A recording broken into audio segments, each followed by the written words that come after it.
nome de Jesus. Amém. Eu gostaria de fazer uma pergunta para vocês, na verdade são duas. Quem aqui, no meio da sua caminhada cristã, já enfrentou desafios, dificuldades? Levanta mais o outro pé, pastor Lucas, que aí é um casal, meu Deus do céu, que tem muito testemunho para contar. E diante desses desafios, o que foi que você fez? Você desistiu? Ou você perseverou? Se você não perseverou, não tem problema não. O Senhor, Ele é aquele que nos ajuda em todas as nossas dificuldades. Amém? Não se culpe. Não permita que o diabo, ele coloque um peso sobre você. Sobre coisas que você já falhou, coisas que você pecou lá atrás. Não permita. O microfone está falhando. E hoje eu vou falar um pouco sobre perseverança. Qual o significado de perseverança de acordo com o dicionário? É a qualidade daquele que persiste, que tem constância nas suas ações e não desiste diante das dificuldades. Amém? Quem é esse? Quem se enquadra nessa qualidade? Aleluias! A perseverança é a combinação de firmeza, paciência e esperança. Amém? Lá em Romanos 12:2, ele fala: alegrem-se na esperança, sejam pacientes na tribulação e perseverem na oração. Aleluias! Alegrem-se na esperança, sejam pacientes na tribulação, perseverem na oração.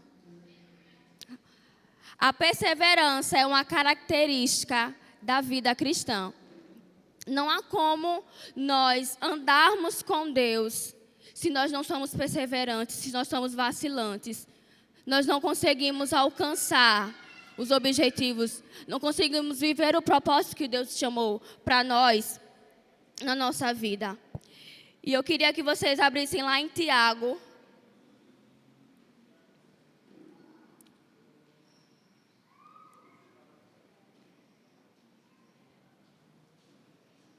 Tiago 1. O nosso irmão Tiago, ele é conhecido pela a forma mansa dele de falar, pela delicadeza dele, das ministrações.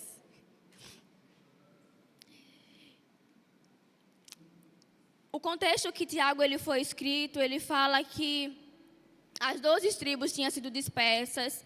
O povo de Deus ele estava disperso pelas outras nações e eles estavam passando por muitas dificuldades, por muitas tribulações. E ele fala aqui, o 2, 1 Tiago 2. Meus amados irmãos, considerai motivo de júbilo o fato de passardes por diversas provações. Porquanto sabeis que a prova da vossa fé, produz ainda mais perseverança. A perseverança, ela fortalece a nossa fé. É como um músculo. Quando a gente vai para a academia, quando a gente faz algum exercício e nós fazemos o movimento é a perseverança, o músculo é a nossa fé. Então, o músculo ele tende a crescer, a ficar forte. Amém? Então, é assim que nós devemos ser, considerar motivo de alegria. Não pela provação, mas pelo fruto da provação. Amém? 4. E a perseverança deve ter plena ação, a fim de que sejais aperfeiçoados e completos, sem que vos falte virtude. A perseverança me traz maturidade. Fortalece o meu caráter. Me torna íntegro diante do Senhor, diante das situações. É por isso que a perseverança é a característica de uma vida cristã. Sabe? Quando a gente inicia na nossa caminhada, quando a gente se converte, a gente aceita Jesus, a gente pode não entender muitas coisas e a gente vive de uma forma superficial, porque nós estamos aprendendo a caminhar em Deus. Mas não é aceitável um crente que já vem há tanto tempo na igreja não tentar amadurecer, não se aprofundar em Deus. Nós não podemos mais ser bebês na fé. Há muito mais em Deus. Nosso pastor, ele deu uma ministração aqui sobre há fontes inesgotáveis, há um poder inesgotáveis. Há coisas muito profundas que o Senhor deseja revelar a nós e que a gente só consegue acessá-las por meio da comunhão, do se aprofundar, do buscar o Senhor. Aleluias. É forte. Até eu estou aqui recebendo lapada. Ah, minha filha, quem recebe, apanha primeiro. O 5. Se algum de vós tem falta de sabedoria, rogai a Deus, que todos concede liberalmente com grande alegria. Sabe? A sabedoria, o conhecimento em Deus, ele possibilita eu ter uma vida cristã responsável para praticar aquilo que eu tenho aprendido. Oh, aleluias, como o Senhor é bom. Uma fé fortalecida e um caráter maduro faz com que eu cresça em Deus. Sabe? O desejo do Senhor sempre foi que o homem tivesse comunhão com Ele. Desde o jardim do Éden. E a perseverança, juntamente com a fé, e alguns outros elementos que eu vou falar logo após, ela me permite isso. Estamos na terra com um propósito. Não vivemos por viver. Lá em Provérbios 4:18 fala sobre a vereda do justo, ou seja, o caminho do justo. Ele vai brilhando e brilhando até se tornar dia perfeito. A minha caminhada, à medida que eu vou caminhando com o Senhor, eu vou sendo aperfeiçoado nele, eu vou conhecendo o Senhor. E eu gostaria que vocês abrissem lá em Romanos 5.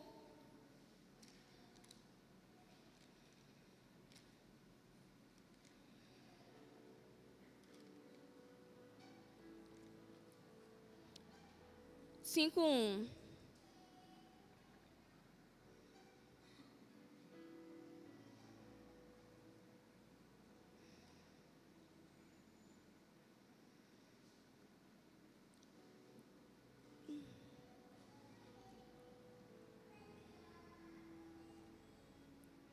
Portanto, Romanos 5:1.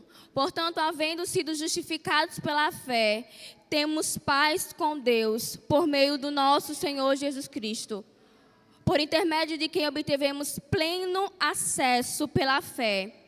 E a esta graça no qual agora estamos firmados, nos gloriamos na confiança plena da glória de Deus.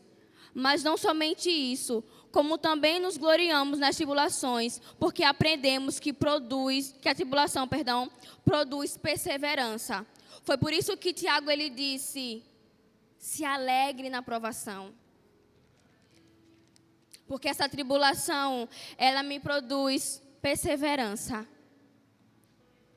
E um caráter que ele vai sendo fortalecido no Senhor. O 4. A perseverança produz um caráter aprovado. E o caráter provado produz confiança. Em algumas versões ela fala esperança. O que significa essa esperança? A esperança de que nós fomos justificados no Senhor e que um dia nós seremos salvos. Sabe?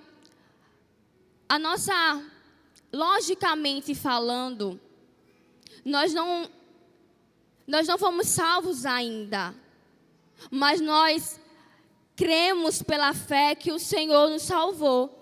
E por meio disso, nós podemos andar em conformidade com aquilo que Ele nos chamou para ser.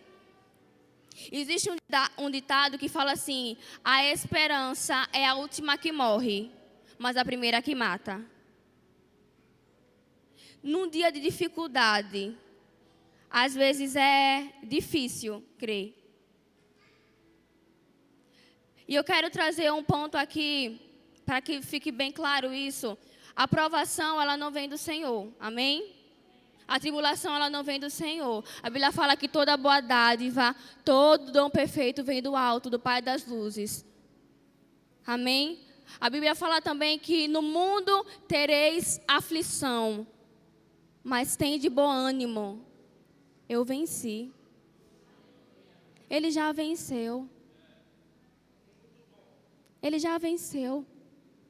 Mesmo na tribulação, nós podemos nos alegrar no Senhor. Aleluias. Aleluias. Eu gostaria que vocês abrissem lá em Coríntios, 1 Coríntios.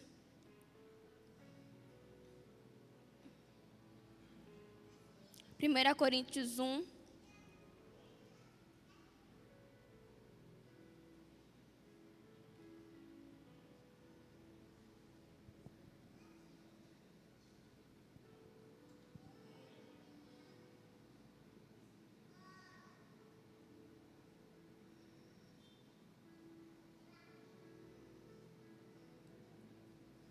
Olha aqui que Coríntios fala, ele fala assim, olha, sempre, o 1:4.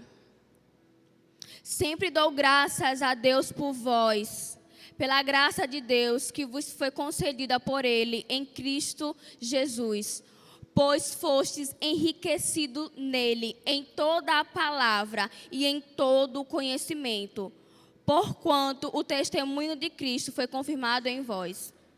De maneira que não lhes falte nenhum dom espiritual, enquanto aguardais a revelação do nosso Senhor, ou algumas versões dizem a vinda do Senhor.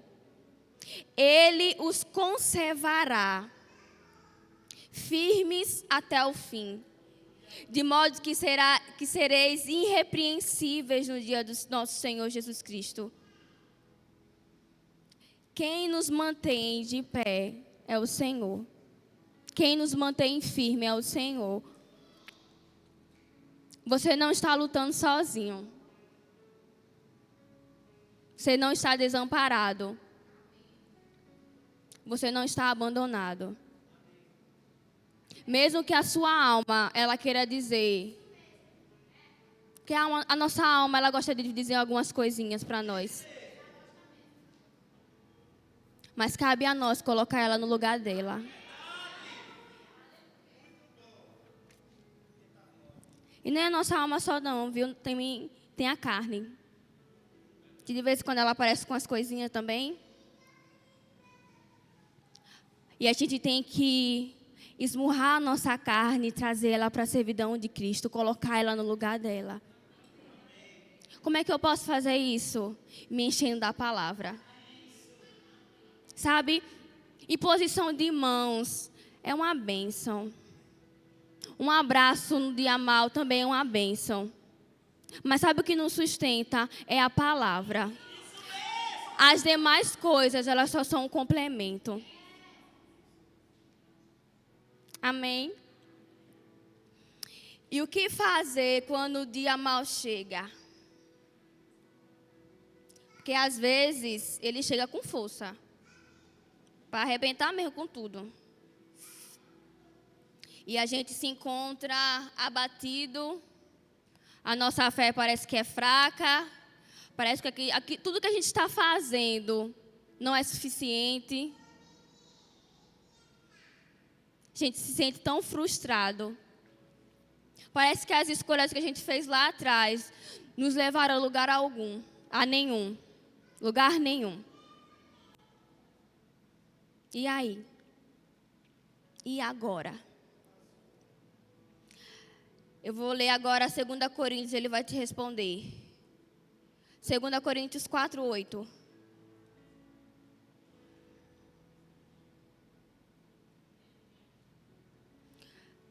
Sofremos pressões de todos os lados, contudo, não estamos arrasados. Ficamos perplexos com os acontecimentos, mas não perdemos a esperança. O 16.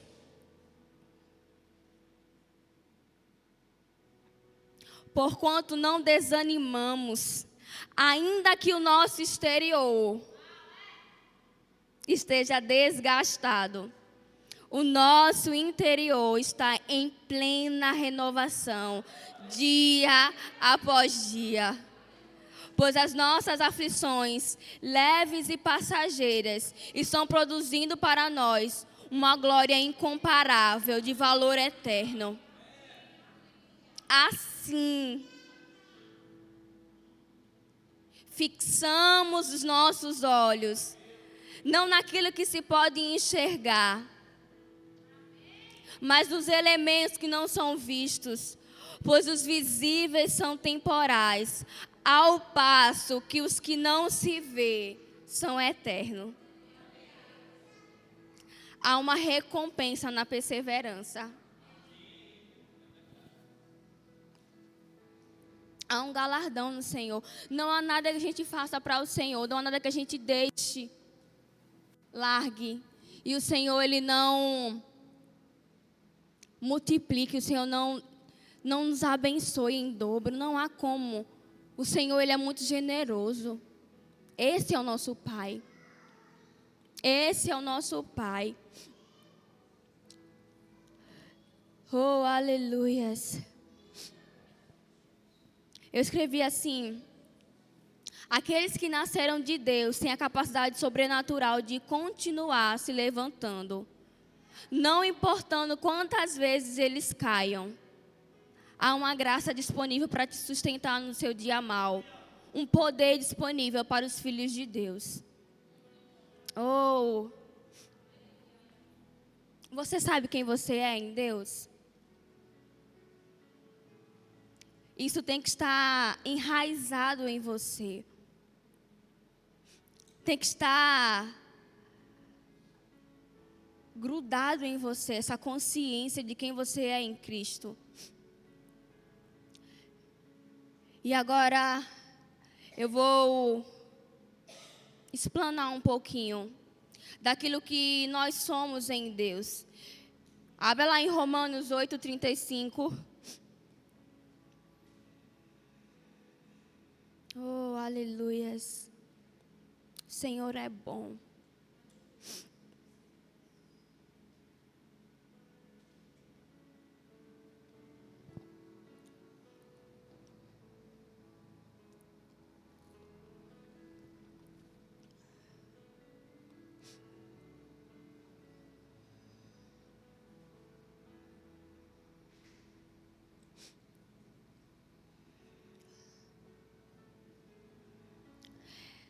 Romanos 8:35 diz assim: quem nos separará do amor de Cristo?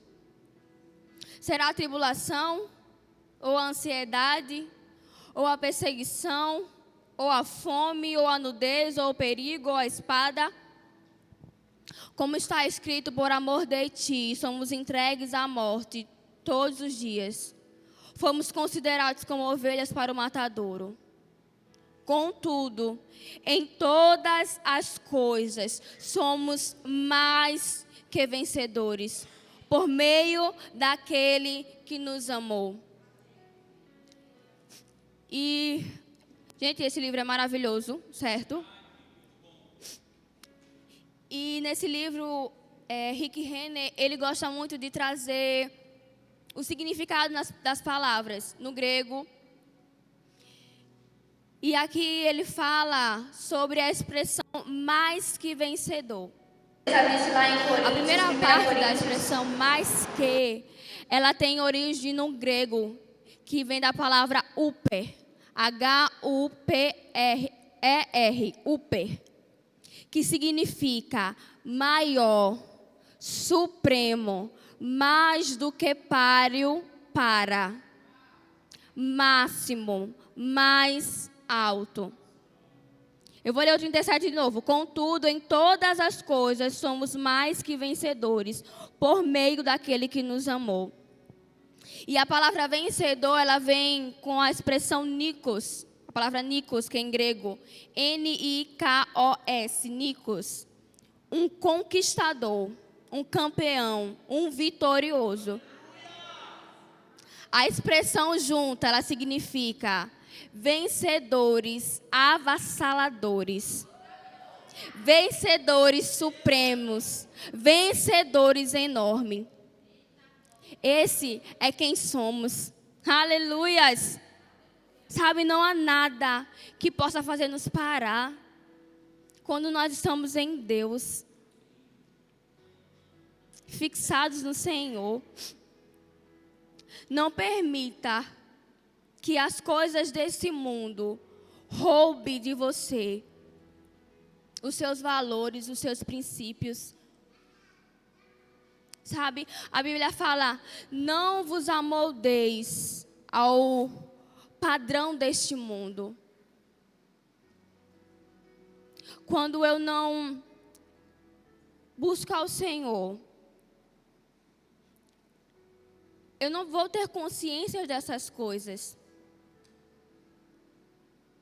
E vai ser muito fácil para que eu possa andar perdido, sem direção.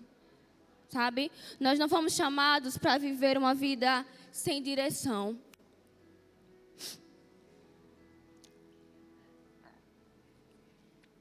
O nosso reino, ele não é daqui. Nós somos espirituais. Nós somos de um reino muito mais precioso. Sabe?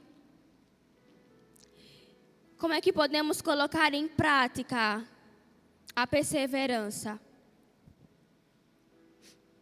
Por que eu quis trazer isso sobre perseverança? Porque nós estamos vivendo realmente os últimos dias da igreja aqui na terra. E eu não sei vocês, não sei se vocês têm percebido, mas as coisas estão se afunilando um pouco. Em relação a coisas que você liga o jornal e vê. Lá em casa a gente nem assiste mais jornal. Porque você liga o jornal, é tanta miséria, é tanta coisa, é tanto absurdo, que você fica assim, horrorizado, sabe? E se você não perseverar em fé, crendo que realmente você é de um reino que não é dessa terra, você é levado por doutrinas, é levado por rumores, por situações, por sentimentos. E acabamos perdendo o foco daquilo que o Senhor é. A gente acabou de ler que nós devemos fixar os nossos olhos em Deus. Fixar os nossos olhos no Senhor. Não naquilo que está acontecendo à nossa volta. Mas é claro que a gente não vai ficar desligado para o mundo exterior. Entenda o que nosso objetivo, nosso foco está no Senhor. Mas devemos também, como igreja, como cristão, tomar posições aqui nessa terra. De orar, de crer, sabe? A Bíblia fala que o Senhor ele nos deu autoridade para expulsarmos demônio, para curar enfermos. Esse foi a autoridade que o Senhor nos deu. E a gente não pode deixar com que as adversidades roubem isso de nós. A Bíblia fala em Gálatas 6:9, ele fala assim, não desfaleçamos de fazer o bem, pois se não desistimos, colheremos no tempo certo. Romanos 12:21 fala, jamais te entregues ao mal como vencido, mas vence o mal com o bem. Ou seja, ande em amor. Ande em amor. Seja gentil com as pessoas. Muitas vezes as pessoas elas não vão ouvir uma ministração sua ou elas não vão querer vir à igreja. mas a sua gentileza, ela consegue alcançar o coração de algumas pessoas. Precisamos ser semelhantes a Cristo. O Senhor, ele era duro quando ele precisava ser, mas ele era muito gentil. Ele era muito manso e humilde. E temos que ser como Cristo é. Lá em Mateus 5, ele fala sobre se alguém te dá um tapa em um lado, ofereça o outro. Eu vou ler aqui rapidinho com vocês. Mateus 5, 38.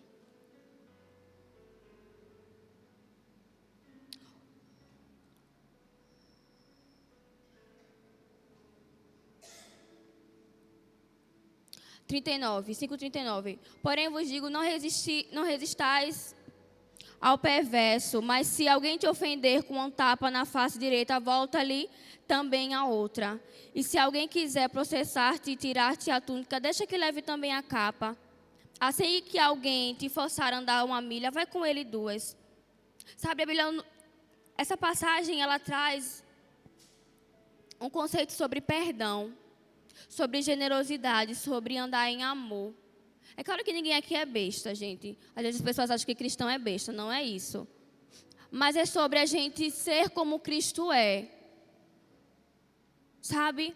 Isso também é perseverar na vida cristã. Quando a sua carne quer gritar e dizer assim, eu vou lá e vou dar na cara dela. Eu vou lá e vou dizer um monte de desaforo para ela. Porque eu estou certa. Porque eu estou certo.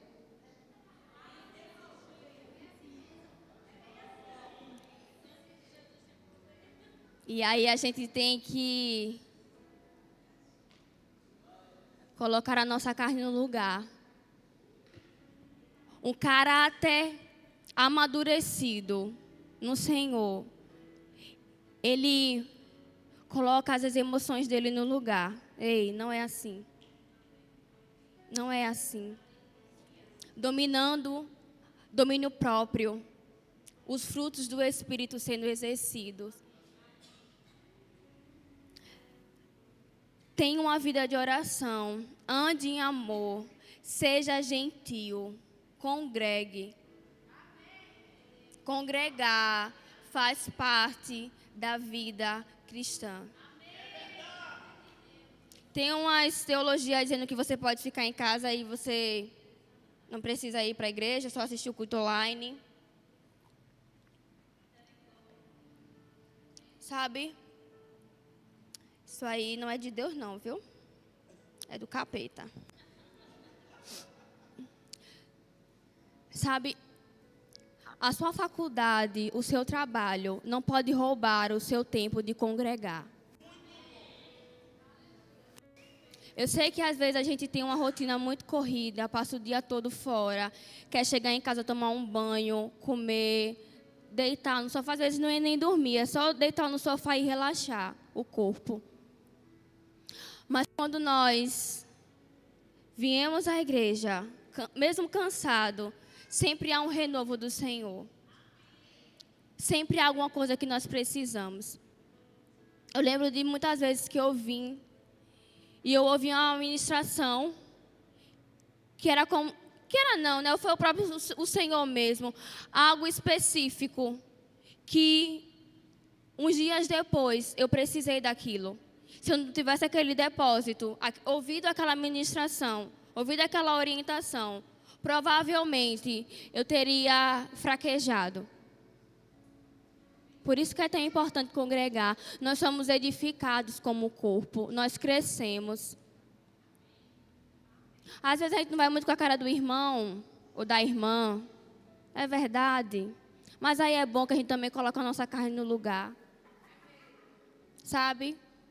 Não apenas congregar, mas servir em algum departamento é importante.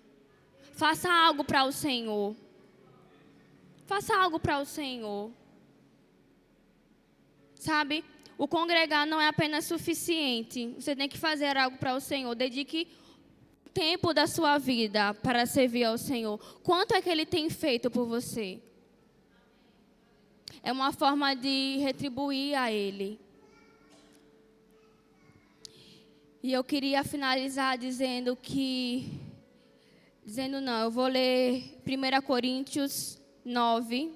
É o último versículo, prometo. 9:24. Samuel está ali atrás. Ele disse que se eu falar alguma besteira, depois ele vai puxar minha orelha. Tá? Ele tá ali, meu filho, tá anotando tudo. Eu já vou chegar para ele e dizer, me perdoe, meu pastor. Mas eu estou aprendendo, amém? E o Senhor, Ele é bom em todo o tempo. Não há mérito em mim. Não há mérito em mim. É o Senhor. Lá em 1 Coríntios 9:24, Paulo ele fala assim: não sabeis que entre todos os que correm no estádio, na verdade, somente um recebe o grande prêmio. Correi de tal maneira que o alcanceis. Todos os que competem nos jogos se submetem a um treinamento rigoroso, e isso para obter uma coroa que logo se desvanece. No entanto, nós nos dedicamos para ganhar uma coroa que dura eternamente. Portanto, não corro como quem corre sem alvo, não luto como quem apenas soca o ar, mas esmurro meu corpo e o faço dele meu escravo, para que, depois de haver pregado a outros, eu mesmo não venha a ser reprovado. Paulo está falando aqui que ele não corre em vão. Nós não vivemos em vão. Nós não vemos... Quando a gente vem congregar, não é em vão. Quando a gente está servindo, não é em vão. Quando a gente anda em amor, não é em vão. Renunciar não é em vão. Obedecer não é em vão. Sabe, é uma recompensa. O céu é real. E nós precisamos ter cada dia mais a consciência de que existe o céu. Sabe por quê? Porque senão nossa vida vira uma vida sem propósito. Se o crente ele não deseja o céu, algo está errado. Sabe, casar... Eu acredito que casar é bom, que eu não sei, que eu não casei ainda.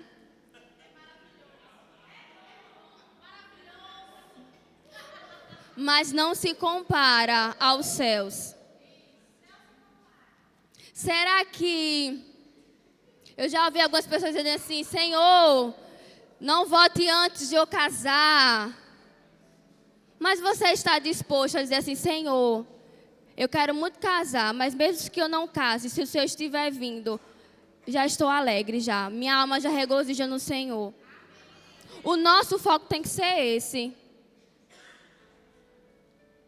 Casamento também sem propósito não leva a lugar nenhum não, viu? É só sofrimento. E é isso. O que passar disso agora é heresia minha. Gente, muito obrigada. É isso.